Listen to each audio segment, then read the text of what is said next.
ডাম্বুলা থান্ডার্সের মালিক তামিম রহমানকে গ্রেপ্তার করেছে শ্রীলঙ্কার পুলিশ বিভাগ। সে কারণে ফ্রাঞ্চাইজিটির সঙ্গে চুক্তি বাতিল করেছে লঙ্কান প্রিমিয়ার লিগ LPL কর্তৃপক্ষ। এই দলের হয়েই খেলার কথা ছিল বাংলাদেশের বাঁহাতি পেসার মুস্তাফিজুর রহমানের। ক্রীড়া বিষয়ক ওয়েবসাইট USPN ক্রিকইনফো বুধবার জানিয়েছে তামিমকে একটি ফ্লাইটে চড়ার আগে কলম্বো থেকে গ্রেপ্তার করা হয়েছে। তিনি একজন বাংলাদেশি বংশোদ্ভূত ব্রিটিশ নাগরিককে গ্রেপ্তার করা হয়েছে শ্রীলঙ্কার ক্রীড়া আইনের আওতায়। এখনো নিশ্চিত না হলেও ধারণা করা যাচ্ছে তার গ্রেপ্তারের বিষয়টি LPL এ দুর্নীতি করার সঙ্গে জড়িত। পুলিশ ও অভিবাসন কর্মকর্তা বর্তে বার্তা সংস্থা AFP জানিয়েছে তামিম ম্যাচ ফিক্সিং এর সঙ্গে নাকি জড়িত ছিল। তিনি কলম্বো বিমানবন্দর থেকে দুবাইয়ের উদ্দেশ্যে রওনা হওয়ার পথে ছিলেন। তাকে গ্রেপ্তারের পর আগামী 31শে মে পর্যন্ত রিমান্ডে রাখা হবে।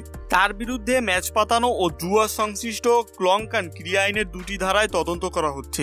2024 সালে অংশ নিতে যাওয়া নতুন 2টি মালিকানার ফ্র্যাঞ্চাইজির একটি ছিল ডাম্বুলা থান্ডার্স। তাদের নাম ছিল ডাম্বুলা আর্ক থেকে পাল্টে রাখা হয়েছিল ডাম্বুলা থান্ডার্স। LPL এর আগের আসরে অরের থেকে খেলা বেশিরভাগ প্লেয়ারকেই তারা ধরে রেখেছিলেন নিজেদের টিমে। গতকাল অনুষ্ঠিত হওয়া LPL এর নিলামে বিশাল অঙ্কের অর্থে করিম জান্নাতকে দলে টেনেছিল ডাম্বুলা থান্ডার্স। আফগানিস্তানের বোলিং অলরাউন্ডারকে পেতে তারা খরচ করেছে $80,000। এবারের নিলামে ওঠা বিদেশি ক্রিকেটারদের মধ্যে জান্নাতি সবচেয়ে বেশি দামে বিক্রি হন। নিলামের আগে সরাসরি চুক্তিতে মুস্তাফিজকে দলে নিয়েছিল ডাম্বুলা। এবার প্রথম LPL এ খেলার কথা ছিল কাটার মাস্টার খ্যাত বোলারের।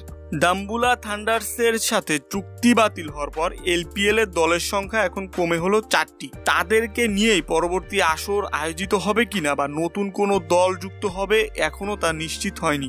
LPL এর পঞ্চম আসর আগামী 1 জুলাই থেকে শুরু হয়ে 21 জুলাই পর্যন্ত চলার কথা।